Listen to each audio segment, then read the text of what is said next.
ಈಗಾಗಲೇ ಪಾದಯಾತ್ರೆ ಜೋರೇ ಭರ್ಜರಿಯಾಗಿ ಸಾಗ್ತಾ ಇದೆ. ಈ ವಿಚಾರವಾಗಿ ಮಾತಾಡಲಿ ವಿಜೇಂದ್ರ ಅವರಿದ್ದಾರೆ, ನೇರವಾಗಿ ಅವ್ರನ್ನ ಮಾತಾಡ್ತಾರೆ. ಸರ್, ಈಗ ಯಾವ ರೀತಿಯಾಗಿ ಸರ್ ರೆಸ್ಪಾನ್ಸ್ ಯಾವ ರೀತಿಯಾಗಿದೆ ನೋಡ್ತಾ ಇದ್ದೀರಿ? ಯಾವ ರೀತಿ ಜನರ ಆಕ್ರೋಶ ಮುಗಿಲು ಮುಟ್ತಾ ಇದೆ ತಾವು ನೋಡ್ತಾ ಇದ್ದೀರಿ. ದಿನೇ ದಿನೇ ದಿನೇ ದಿನೇ ನಮ್ಮ ಪಾದಯಾತ್ರೆಗೆ ಹೆಚ್ಚು ಬೆಂಬಲ ವ್ಯಕ್ತ ಆಗ್ತಾ ಇದೆ. ರಾಜ್ಯದ ಮೂಲೆ ಮೂಲೆಗಳಿಂದ ಇವತ್ತು ಬಂದು ನಮ್ಮ ಪಾದಯಾತ್ರೆ ಬೆಂಬಲ ನೀಡ್ತಾ ಇದ್ದಾರೆ.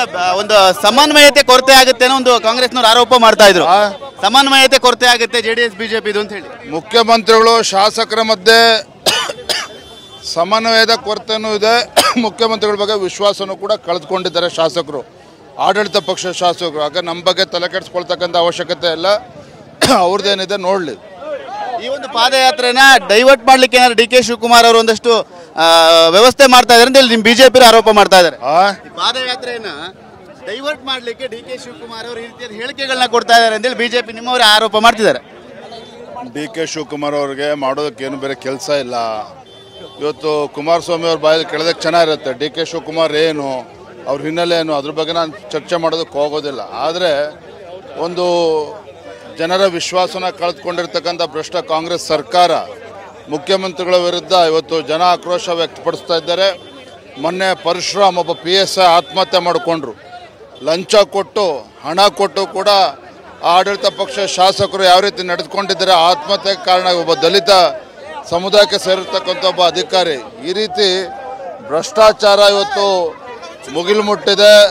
ಮುಖ್ಯಮಂತ್ರಿಗಳು, ಶಾಸಕರು, ಆಡಳಿತ ಪಕ್ಷ ಶಾಸಕರು ದಿನೇ ದಿನೇ ಭ್ರಷ್ಟಾಚಾರ ಮುಳುಗಿರ್ತಕ್ಕಂಥದ್ದು ರಾಜ್ಯದ ಜನರು ಇವತ್ತು ತೂಚಿ ಅಂತ ಉಗಿತಾ ಇದ್ದಾರೆ ಸರ್ಕಾರಕ್ಕೆ. ನಮ್ಮನ್ನು ಅಲಗಾಡಿಸ್ಲಿಕ್ಕೆ ಯಾರಿಂದ ಆಗಲ್ಲ ಅಂತ ಡಿ ಕೆ ಶಿವಕುಮಾರ್ ಹೇಳ್ತಾರೆ. ಡಿ ಕೆ ಶಿವಕುಮಾರ್ ಅವರೇ, ನಿಮ್ಮ ಸರ್ಕಾರ, ನಿಮ್ಮ ಅಧಿಕಾರದ ದರ್ಪ, ನಿಮ್ಮ ದುರಹಂಕಾರದ ಮಾತುಗಳನ್ನು ರಾಜ್ಯದ ಜನ ಗಮನಿಸ್ತಾ ಇದ್ದಾರೆ. ನೀವು ಏನೇ ಆರ್ಭಟ ನಡೆಸಿದ್ರೂ ಸಹ ನಿಮ್ಮ ಸರ್ಕಾರನ ಉಳಿಸ್ಕೊಳ್ಳೋದಕ್ಕೆ ಸಾಧ್ಯ ಇಲ್ಲ. ಮುಖ್ಯಮಂತ್ರಿಗಳು ಅವರ ಸ್ಥಾನವನ್ನು ಕಳೆದುಕೊಳ್ತಾರೆ, ಅದ್ರ ಬಗ್ಗೆ ಯಾವುದೇ ಅನುಮಾನ ಇಲ್ಲ. ಇದಿಷ್ಟು ವಿಜೇಂದ್ರ ಅವರು. ಮತ್ತೆ ಈಗಾಗಲೇ ಅಶ್ವಥ್ ನಾರಾಯಣ ಅವ್ರನ್ನ ಮಾತಾಡ್ತೀನಿ.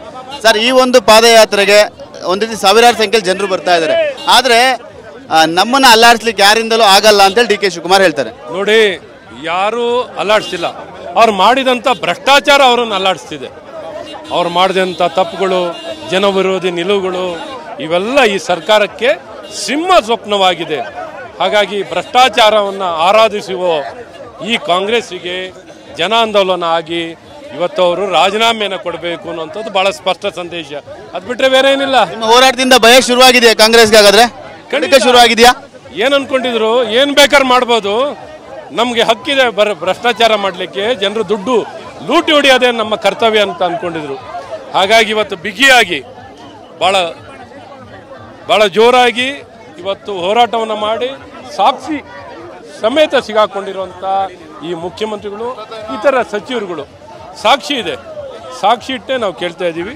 ಅವ್ರು ರಾಜೀನಾಮೆ ಕೊಡಬೇಕು ಅನ್ನುವಂಥದ್ದು ಭಾಳ ಸ್ಪಷ್ಟ ನಿಲುವು NDAದು. ನಿಮ್ಮ ಹೋರಾಟಕ್ಕೆ ಜಯ ಸಿಗುತ್ತಾ? ರಾಜೀನಾಮೆ ಮುಖ್ಯಮಂತ್ರಿಗಳು ಕೊಡ್ತಾರಾ?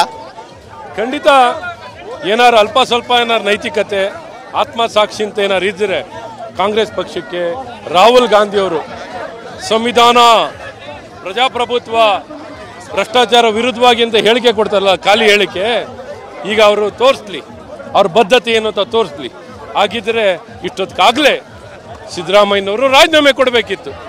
ಯಾವ ರಾಜೀನಾಮೆನೂ ಕೊಡದೆ, ನೋಟಿಸ್ಗೂ ಉತ್ತರ ಕೊಡೋಕ್ಕಾಗದೆ ಇವತ್ತು SITಯನ್ನು ಮುಂದುವರಿಸ್ಕೊಂಡು, ಮಹರ್ಷಿ ವಾಲ್ಮೀಕಿ ಸ್ಕ್ಯಾಮಲ್ಲಿ SIT ಮುಂದುವರಿಸುವಂಥ ಅವಶ್ಯಕತೆಯೇ ಇಲ್ಲ.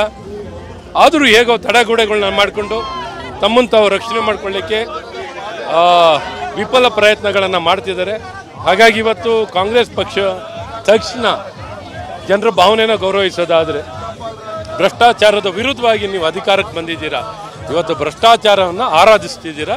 ಹಾಗಾಗಿ ತಕ್ಷಣ ರಾಜೀನಾಮೆ ಕೊಡಿ ಅನ್ನುವಂಥದ್ದು ಎಲ್ಲ ನಾಡಿನ ಜನತೆ ಮತ್ತು NDA, ಭಾರತೀಯ ಜನತಾ ಮತ್ತು JDS ಪಕ್ಷದ ಸರ್ವಾನುಮತದ ಒಂದು ಒತ್ತಾಯ ಅಂತ ಹೇಳಕ್ಕೆ ಇಷ್ಟಪಡ್ತೀನಿ.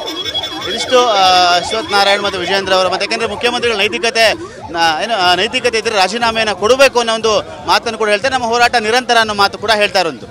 ಕ್ಯಾಮ್ರಾಮನ್ ಮಂಜು ಜೊತೆ ಸುನಿಲ್ ಚನ್ನಪಟ್ಟಣ.